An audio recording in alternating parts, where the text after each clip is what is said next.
The director of the Legend of Zelda movie has come out with some news and updates. We're going to get into that right now on the Sundowners Club. Legend of Zelda. Sterling, we were coming off the heels of the animated success of Super Mario Brothers, which made almost $1.5 billion at the global box office. And so we talked about this, and fans knew that if they had success with Super Mario Brothers, that it's not going to be long before we see Zelda in some form or fashion. They'll go through all their IPs at some point. So before we get into Wes Ball, the director of the Legend of Zelda live-action remake, what do you think about them doing a live-action Zelda movie versus animated? Because there's some differences there, right? So do you think that's the right move? Well, didn't he make a comment like he wanted it to be like a live-action Miyazaki film? Yeah, so that's one of the things that he said recently. He talked about his goal, his vision for this live action is to capture the wonder and the whimsy of a Miyazaki film, and kind of playing upon that sense of adventure that you got in the games, and the visual style. Now you know more about Miyazaki than I do. He's like the Japanese Walt Disney. Basically, I mean, the Japanese Walt Disney. Okay, that's a good bunch of legendary, cartoons, anime that most of it it's bigger overseas than it is in the U.S. But he's done, like Spirited Away, Princess Mononoke. Yeah, I saw Spirited Away and I saw Princess Mononoke. Howl's Moving Castle, which is probably my favorite. I mean, he's a lot of great movies, very well animated, beloved, right? Oh yeah, and what I find odd is that the last two Zelda games actually kind of look like Miyazaki films. And it's odd to me that they would do this in live action. I mean, I think it's cool we're getting a Zelda movie, but I'd rather it be animated.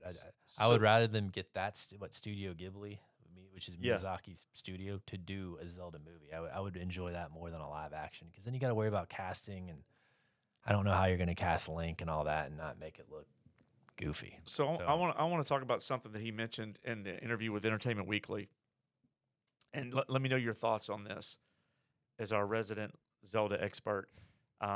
He talked about the live action adaptation, and he did not want it to be like Lord of the Rings or like Game of Thrones, which I take to mean Zelda's not as dark. The darkness of it, the violence, the more action packed. Yeah. So, first of all, do you think that's the right move to make it more adventure and kind of that style of the game? If you made it like the darkest Zeldas are probably Ocarina of Time and Twilight Princess, they're still nowhere near as dark as like Lord of the Rings or Game of Thrones. Yeah. It's not even on the same realm. He specifically said his desire was to capture the wonder and whimsy characteristic of a Miyazaki film. So, that creates a visual in my head of what I think. Zelda already does that. Yeah, Zelda definitely does that. I mean, the world building, the storytelling.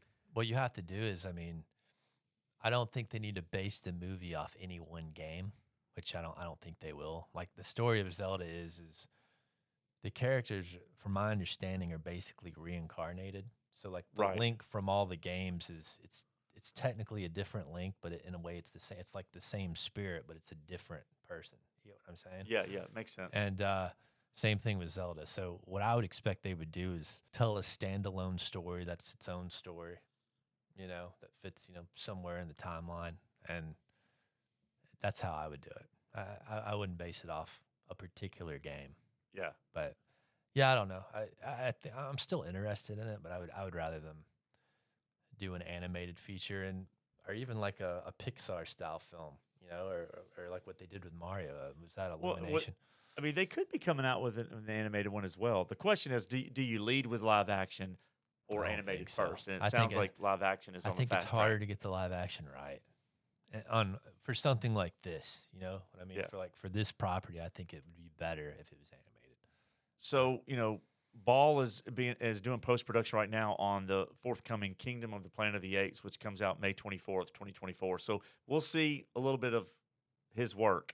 And I'm a big fan of the Planet of the Apes movies that have been just really, really been cool, the ones that have come out, the first few movies. But so casting for Link needs to be a no-name? Probably. He's young, so we don't need a famous actor to play Link, right? What are your thoughts on that? You're gonna get someone famous. Who's that? Who's that kid that like? What's that guy? Timothy Chalamet. Get him die. Oh my gosh. Well, I mean, Well, he's okay. got that youthful look. I don't know. I mean, who's big? Who's like looks really young? I don't know. Our That could do the blonde hair. yeah. Austin Butler. Um, He's what? not super famous to where you wouldn't believe. Austin Butler. What was he in? He was in Elvis, Oh, and now no. he's in Dune with the Nah. head shaved. Two different looks, and Right. so he got his career started in the Shannara Chronicles. Yeah, I don't know. So See, I mean, again, this is why it should be animated. yeah, I and think- and I lean towards Machine Gun Kelly. Well, Let's do that. look No, at Superman. I'm kidding. That's sarcasm. Look at Superman. They've always cast someone who was not necessarily famous before they got cast as Superman. Yeah. With Link, I don't think you need someone famous. Now No, I mean, you just need to get the look right. So I mean, that's the main thing, and it could make somebody famous. But yeah, I yeah. don't So know. it's It could be a huge role. it could be a decade plus role, Or it right? could also be absolute Disaster. garbage. Yeah. in Yeah. their So scenario. my gut test. We're going to start hearing names for the casting for Link. We are. We've already got celebrities that have jumped on social media and saying that. I just don't know why you don't do an animated film, especially after Mario. Mario made what, $1.3 billion. Yeah. I don't know why you go At the box office alone, that doesn't take into live account. action. If I was going to do any of their IPs live action, I would have probably done Metroid. That would have been easier to do. But Yeah. yeah. Well, look, I mean, we're going to start hearing, as we get into the new year, we're going to start hearing about casting for Legend of Zelda. So we're going to get more idea of the story and some of the casting choices that get done. Tom and then, Holland, there's another one. look, I mean, there are young actors out there that could do it that aren't super famous, and so I'm sure, they'll pick someone good. I mean, Zelda's a big look. I mean, they're adding the Zelda attraction to Universal Studios. Yeah. I mean, it's probably their the Epic second Universe. It's probably their second biggest. So they've got to brand. get it right. Yeah, no, it's huge. And there's nothing that we've seen so far that would say that they don't. So we're going to keep track of that, and we're going to cover all things around the Legend of Zelda live action remake. And if anything comes out about animated or anything else around Zelda, we'll cover that as well. So what do you think? Are you looking forward to a live action Zelda movie, or would you rather see an animated? Let us know your thoughts. Who do you think the casting should be for the character of Link? Should it be someone that is unknown? Do you have ideas about who should play the role? Let us know your thoughts. Leave a comment. Let us know who you think should play Link. What do you look forward to in seeing the new Zelda movie? And while you're doing that, smash that like button, hit the notifications bell, and most importantly, hit subscribe so that we can continue to grow our channel in TCB.